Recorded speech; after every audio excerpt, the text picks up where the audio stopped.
Hola and bienvenidos, everyone. We are the Besses in Mexico. I'm Lisa. And I'm Terry. And as you can see, we got another beautiful sunset tonight. Yes, we do. Yep. Absolutely. Even after the rain. Yeah. It's a little hot and sticky right now. A little humid. Yeah, just over my left shoulder, you can probably see some heavy clouds. It's starting to move. I guess that's considered north. So the video we have put together is about the city tour of Puerto Vallarta.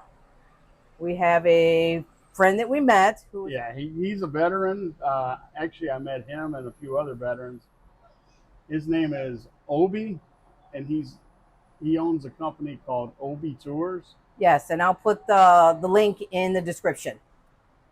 Yeah, he does any kind of tours you need. He is very knowledgeable of the culture and the history of Mexico and everything. He is amazing. And when he does a tour, he's your tour guide. So he goes, I think his course he goes to is 4 months, 5 days a week, 4 hours a day schooling, and he learns everything about the culture, the history of Puerto Vallarta and surrounding towns around Puerto Vallarta. So he's one of the best that we've ever used. So we hope you enjoy this video. This is Obi's contact information. I will also put a link in the description.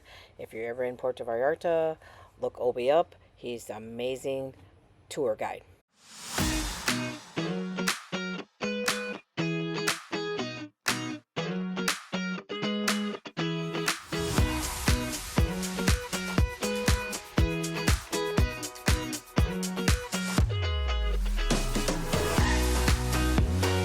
If you guys got a quarter, by all means. Nope. And throw a dollar.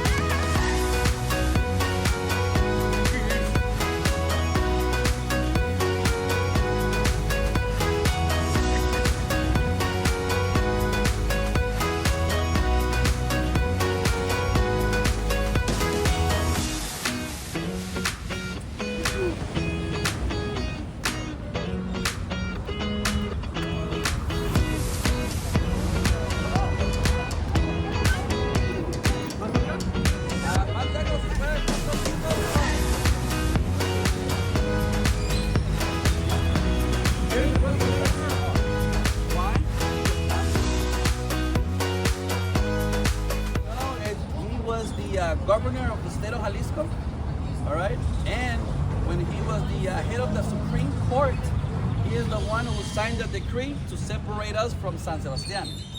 So therefore, in honor of him and everything he did for this court as making it independent, which changed the name to Puerto Las Peñas de Santa María de Guadalupe to Puerto Vallarta. This is last year. So apparently when he was a governor in the state of Jalisco, he loved to come to Vallarta to enjoy a time with his family. So he had a really love and appreciation for this specific port. Therefore, when he passed away, we decided to give him his name as well to the city. We became a city in 1956. So we changed the same name because only Puerto Las Peñitas was mostly known. But we became a county, we named it after him. We became a city, we named the city after the county. And that way it was easier to find in Google. Just kidding, Google didn't exist back in the 50s.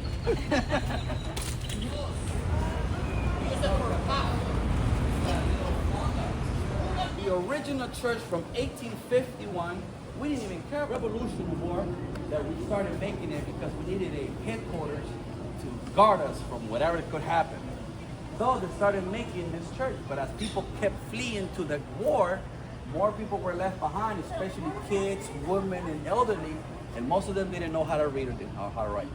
So when they were making it, that's what we get, a mess. They went with a Baroque style, which was popular back then, but then as time progressed, you know what? I like Gothic better. So the other half will have some Gothic. And here, let me show you the front, because it'll make more sense. top is different. See that? Now the second floor has a different design, and they call it neoclassical. And on the top where the bell is at, they went with neoclassical with more pointy sides that represent a Gothic look.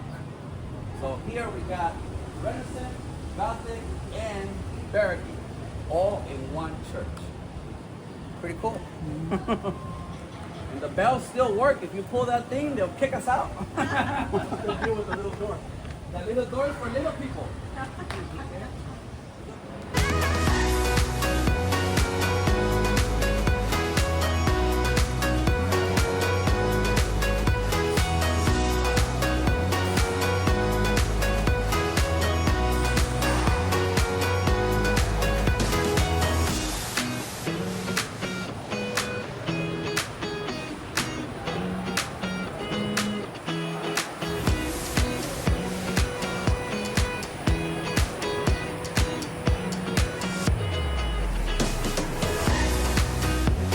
Prove yourself that you were worthy of sacrifice to the gods.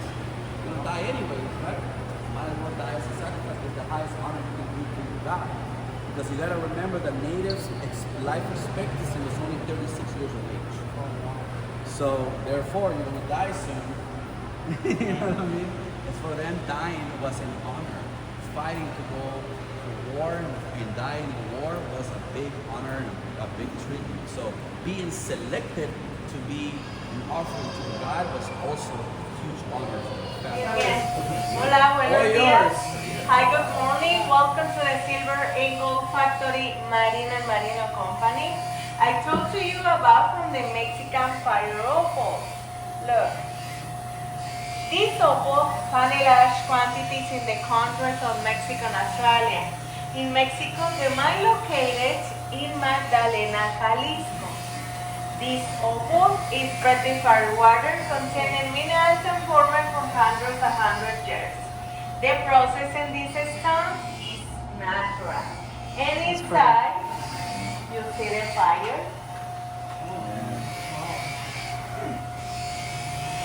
In Mexico, have more than 10 colors the fire opals. In Australia, only 3 colors. But Australia have the 3. We have other types. This one is open for lab. This is created in the laboratory. It's more too easy to manipulate, and we have more colors, something like this. Beautiful.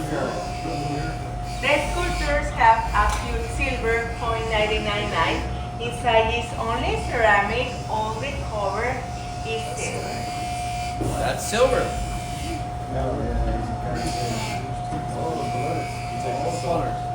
Ain't that cool? And that's what they used to crush. That's why Puerto Vallarta was important, because they brought the salt to use it in the mills to crush the rock and eventually get, from the circular motion of the mills, get silver. And once they have large quantities of silver, what they would do is smelt them and make the elongated bars that we see on TV. Same thing happened with gold. Oh yeah. That's gold. Pass it around so everybody can see it. Don't take the silver. But that's what they use for the sculptures. 0.99 silver, because it's easier to manipulate because it's so soft. But in order for us to use it on a necklace or something else, we have to mix it with copper or nickel to make them stronger so we can toss them around and they don't bend, right? Now, fire opal is tectonic movements of our planet. The neo-volcanic line that creates all of this mountain range starts from the mouth of Puerto Vallarta, and then it becomes Sierra Madre South. Okay? What happens is that this neo-volcanic movement, a lot of volcanoes erupted. The heat was so heavy that it needed that time for the water to evaporate. What it did, it petrified it into the rock. And once it became a gluous substance, that's when it started to harden it up, and we see those colors that we see here. Whatever it was where the land happened has different minerals, and that's what gave it its color. The most sought out by all collectors are the black ones. That's the most rarest one. And especially if it has the hummingbird look or the skin of a lot of colors like a rainbow, those are the most expensive. Like the one she was showing you here, if you notice all the colors shining, this is what they call supreme fire opal. And those are weighted by carats, and they're more rare than diamonds and more sought out by collectors. Imagine taking a knee on this. I do. You know, but it's pretty cool, you know. And the raw form, what it does, because it comes from a rock, they crush a lot. So they lose a lot. And instead of losing it, what they do is compile it in a huge bag, put a lot of chemicals, and compress them together to do the laboratory. And once you have a laboratory with a mixture of chemicals, you can play with all the colors. And it's easy to shave off to do these flat pieces right here. Less fire opal, still fire opal, but it looks great because now you can manipulate it to do a lot more things, right? So for your visit today, we have margaritas, water bottles, and clean restrooms, okay? I will get your margaritas. She's gonna walk you inside of the gallery in case you want something. So please, follow us. Or if you want something resized, this is where you get it done.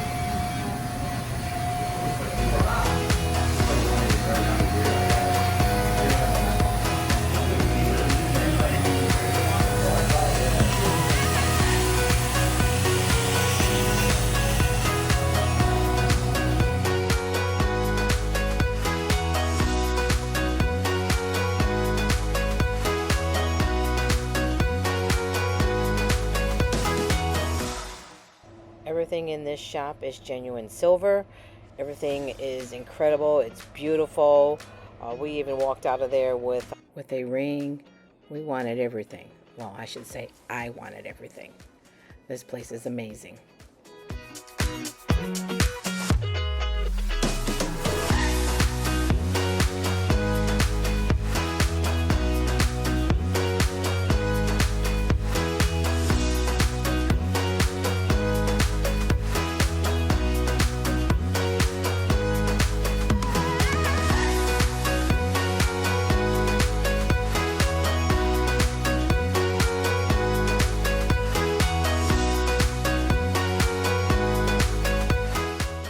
That line is pure silver, $20,000 US. That's crazy expensive.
That's why I wear it, because I have PTSD, and it helps reduce your headaches, your migraines, your arthritis.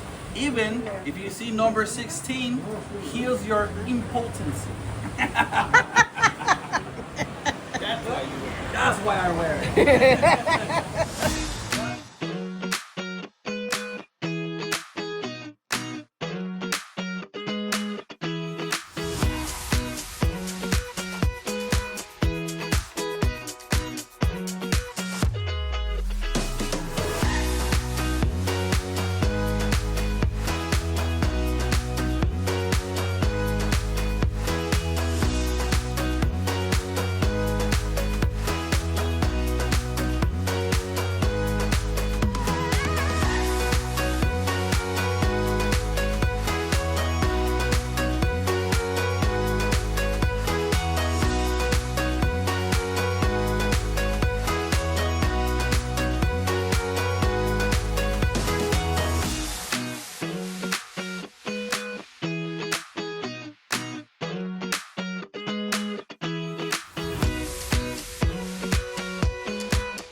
Yeah, it's not raining, it's water from the river that have a water pump. It's a good, it looks nice. It looks perfect. And it's cool. Absolutely beautiful. Yeah.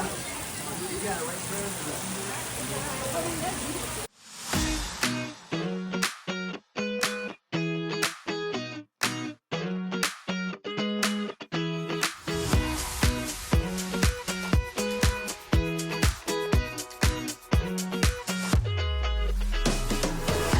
Hello, everyone.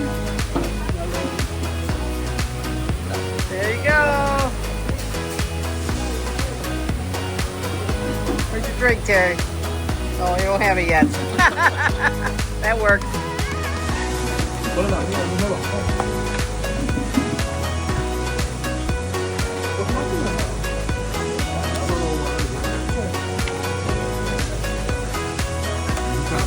Behind you, buddy.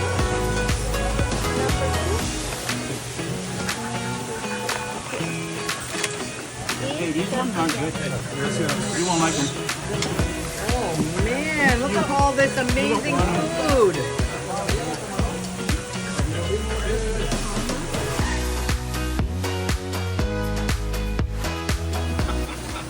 Shout out to Obi Tours. We hope you enjoyed our video. Please follow us on Facebook, subscribe to our YouTube channel, give us a thumbs up on our videos. Oh yeah. We are the bestest in Mexico. Where every day feels like Saturday.